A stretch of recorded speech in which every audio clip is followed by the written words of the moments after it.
privilege and an honor to share our story with y'all. And we're excited to do it. I grew up in a family with 6 sisters and 3 brothers. I grew up thinking I was a girl trapped in a boy's body. My father was a vile and violent alcoholic. My mother was a cold, controlling woman. I was adopted, but never truly felt a part of my familial menagerie. I was a tender-hearted, sensitive child, being told that masculinity was rough and tough and mean. I was bullied mercilessly. I tried alcohol and drugs to lessen the pain to no avail. All I knew of God, I learned during a stint in a church of the power of positive thinking. There was no gospel. So I tried to be good and deny all my same-sex attraction and transgender feelings. I even told my father once I thought I was gay. But the shame he dumped on me was debilitating and overwhelming. And a year later, I got kicked out of my house. I was 15. When I was 18, I heard the gospel, but I heard the gospel all wrong. I was told if I still acted out, I'd lose my salvation. If I was still tempted that way, I was not a Christian after all. Easy come, easy go. So I went back into the world with a vengeance. I was busy robbing the store where I worked and got caught.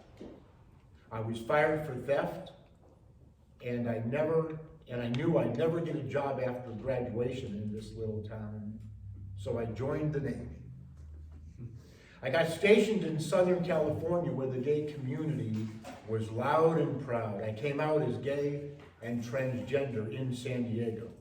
A couple of years later, I met a young man who wanted to talk to me about spiritual things. I argued with him that I already had been down that road, losing my salvation. He said that it couldn't happen, and he set out to prove it from the Bible. So we started meeting, doing Bible study. But I wouldn't tell him about my being gay and transgender. And been there, done that. I was being discipled, but lived an extreme double life. Bible study in the morning, Barbra Streisand impressions at night. A double-minded man is truly unstable in all his ways. Finally, when I did decide to leave the gay life, I got on board a ship and went to the Philippines. I thought the best thing I could do was find a good woman and get married, because then God would be forced to change me. Not for my sake. God didn't like me very much, clearly, but for hers. And it was there I met a wonderful young woman who seemed perfect. I met Linda.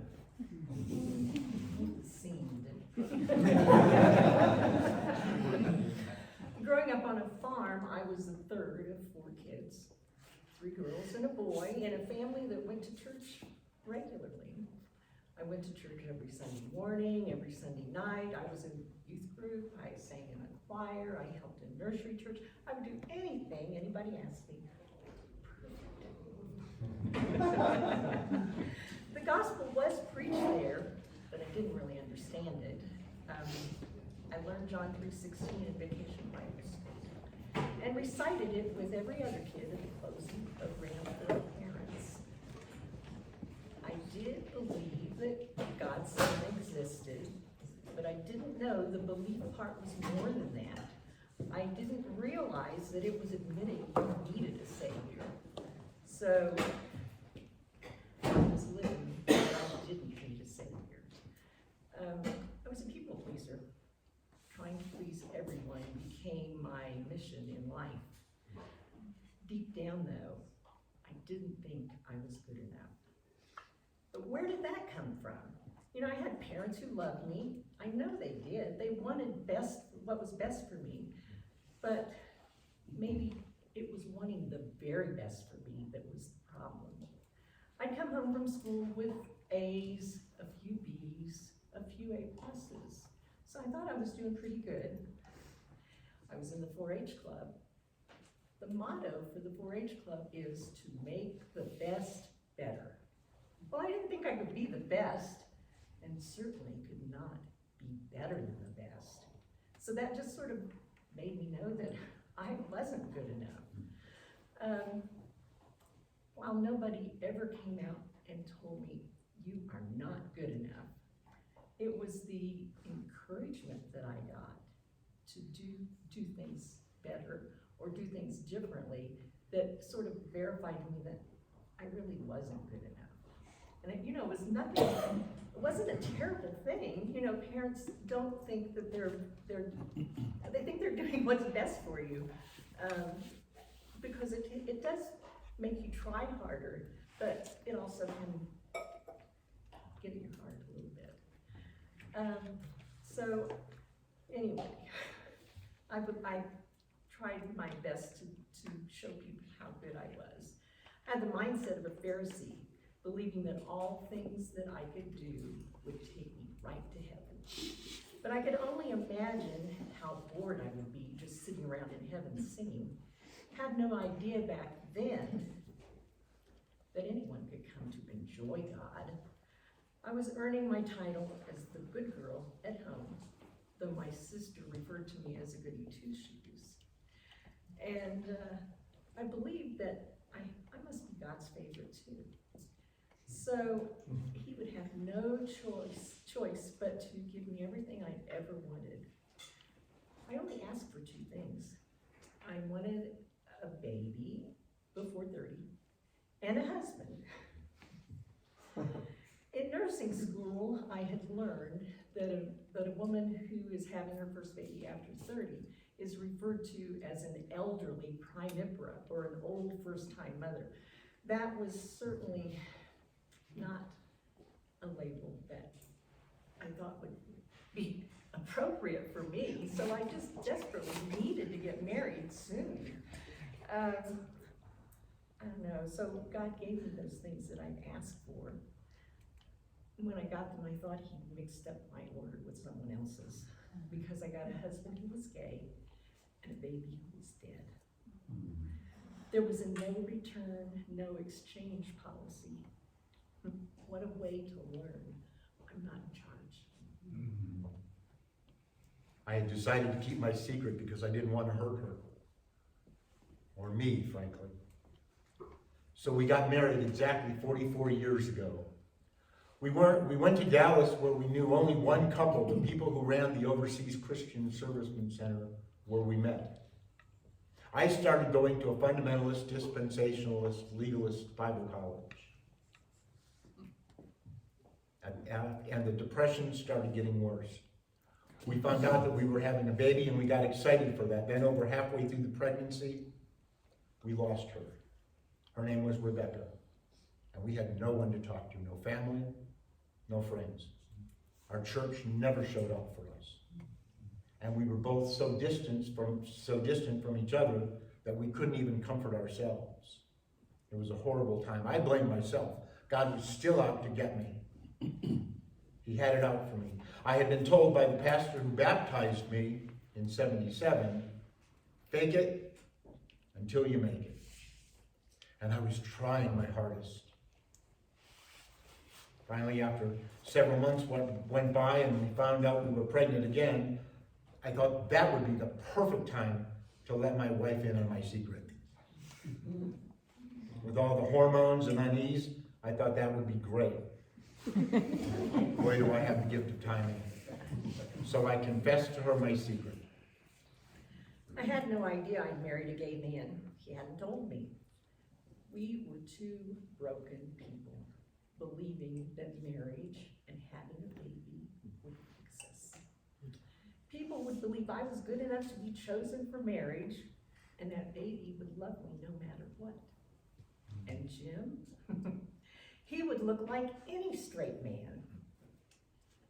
So, we were both pathological, desperate to be seen as normal as anyone else. I didn't know it then, wouldn't believe it if I did, but somehow our pathologies dovetailed, making us a perfect fit.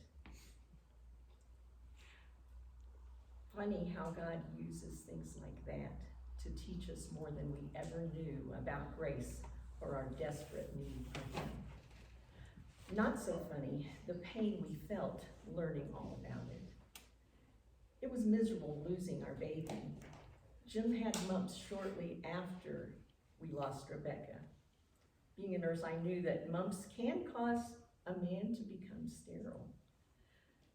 So I was really relieved when I learned that I was pregnant again. But 4 months before our baby was born, Jim decided to come clean and tell me the truth. It was then I promised myself this would be my little secret. No one will ever know. When our baby was born, we were on a high with the joy that came with our best gift ever. We thought of this gift as our win. We could have done a commercial for Disneyland, where they ask people who have been in some competition and won some competition what they're going to do next, and they'll say, I'm going to Disneyland. We didn't go to Disneyland, but we did go to our own little land of make-believe. We were pretending everything was fine, playing a part just like those people in Disneyland. We were ignoring the elephant in the room who could destroy us by telling everyone who we really were. We thought pretending would be the answer. We found we were living our worst nightmare. There's nothing worse than wondering when the truth will come out. After dealing with my issues the best I could, I started talking to a pastor. As we met, little by little, I felt I had a handle on my stuff. Then another young man wanted to meet with us. Then another.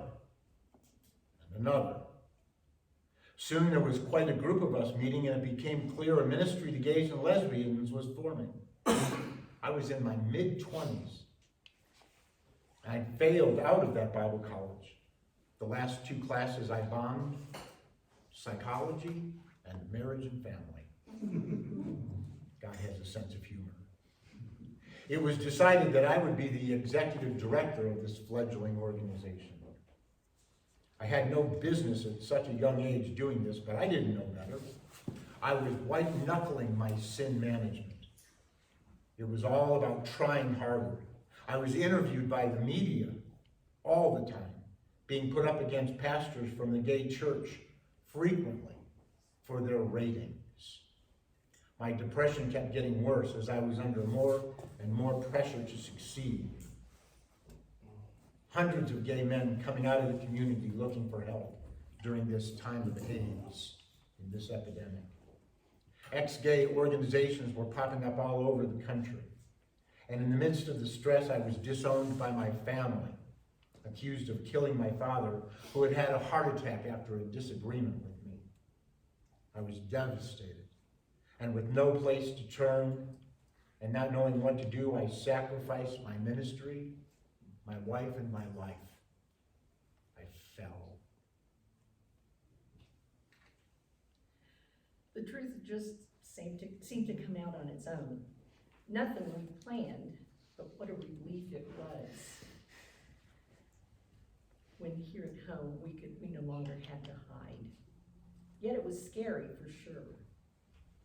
Ended up putting us in the middle of the most controversial issue of the day. It was the beginning of the AIDS epidemic. There was no cure, and people had no problem throwing the stone at anyone who might admit to being gay. People believed AIDS was a punishment for gay people and that God would support their hate-mongering treatment of anyone who was gay. Jim met with our new pastor. I expected that there would be the exchanging of surface niceties like we'd seen in churches we visited. The how are you, I'm fine, what kind of work do you do? But Jim spilled the beans and told him his story, the story that had been my little secret. As they left the restaurant, The pastor embraced him in front of the whole world. He treated him much like Jesus had treated the woman at the well. Knowing his shame, he was gentle, kind, listening with curiosity and no judgment, quenching the thirst Jim had, giving him hope and value other Christians never had. When we feel shame, it's having people hear our stories without judgment that can begin our healing, helping us see that we are the Imago Dei. In our shame, it is those people who can open our minds to the beauty that God can bring to our stories. I ended up with no friends. I left the ministry. I left the church. I left the Lord. Depression and anxiety took over my life. I went back to school to get my degree and even taught at the university for a few years while in grad school until I couldn't take it anymore. I became agoraphobic. Anxiety and panic attacks trapping me in my home. I was bipolar, gained a couple 100 pounds to 400 pounds. I couldn't leave my house. I was miserable. And that's when I decided that since I was such a failure, I would just do everyone a favor and die. So while my wife was at a conference, I got my death implements ready and started writing my suicide note. Then she walked in the door. She said at the grief conference she'd been to, she'd written 40 things on a couple of cards that I'd never grieved in my life. I wondered the point of looking again at something that hurt so badly the first time, a second time. But then I heard the voice in my head, "Blessed are those who mourn." So I said to a God that I had disregarded years before, "Okay, you've got 3 days," because I'm generous. And I found sorrow and tears for that abused little wounded boy, grief for that sinful leader who had hurt so many, sadness for a life with no apparent purpose. And in 3 days, I walked out of my house. No, not for long and not far, but it was a start. This good girl God gave me not only stuck with me and loved me at my most unlovable, but literally saved my life. I think I'll hang on to it. God is a God of redemption. So there was the start of the ministry, a newfound hope for both of us until it turned to despair. It was unsettling for me to watch as this man who had been enlivened with hope became unable to even get out of bed. And then at Thanksgiving announced as we sat around the table that he wasn't going to pray before we ate because he didn't think there was a God. Things were much worse than I thought. It turned into 9 years of hiding again as the search for medication to help Jim's depression took forever. We had no friends. Nobody knows how to react to such sadness.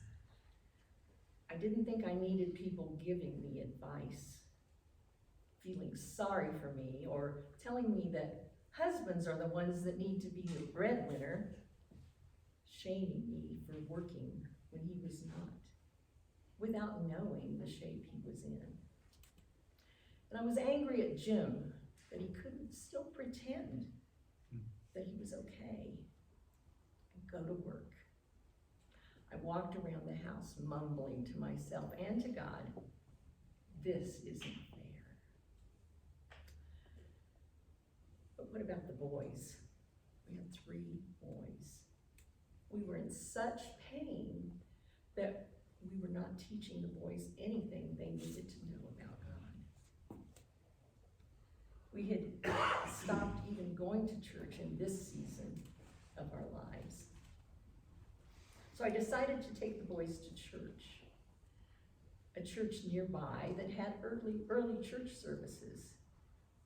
I could go to work and work all night and go I could go right after work and I could stay awake then. Yet, this was not a gospel preaching church, but it would have to do. Yet God knew and was preparing a place for us right there. The whole time I thought he didn't care. There was one man teaching a gospel-rich Sunday school class for adults. And shortly after we started coming there, his son finished college, came home, and became a youth pastor. The boys came home talking about Reformed theology, and it drew Jim's mind back to remembering truths he had known before his spiral into darkness, drawing him back to God.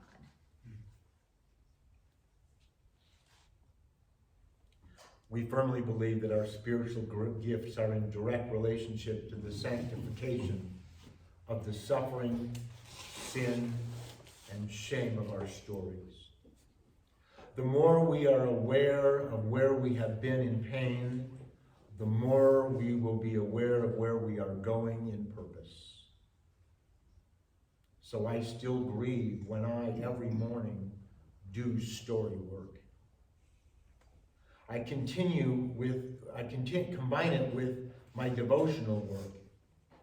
Jesus shows up there as Redeemer. And our ministry now is not fixing people so much as helping people see the redemption in their lives. Seeing Jesus on the page and the pages of their own hard stories. So we left that church when we learned the pastor didn't believe in the Trinity. And went to a church where we heard the gospel every week. We never could change ourselves, but as we listened, the darkness lifted. Jim had unexpectedly become the love of my life. We had come to the end of ourselves without hope. While I'd been blaming him for all of our trouble, he continued to assure me that I didn't need to be perfect. He gave me grace when he knew I had none for him. While I'd always thought he was the bigger sinner, Jesus would have spent time with his kind of people. And he called my kind of people vipers. How humbling that was to finally see my own sin as bad as his. Yet where sin abounded, grace did much more abound.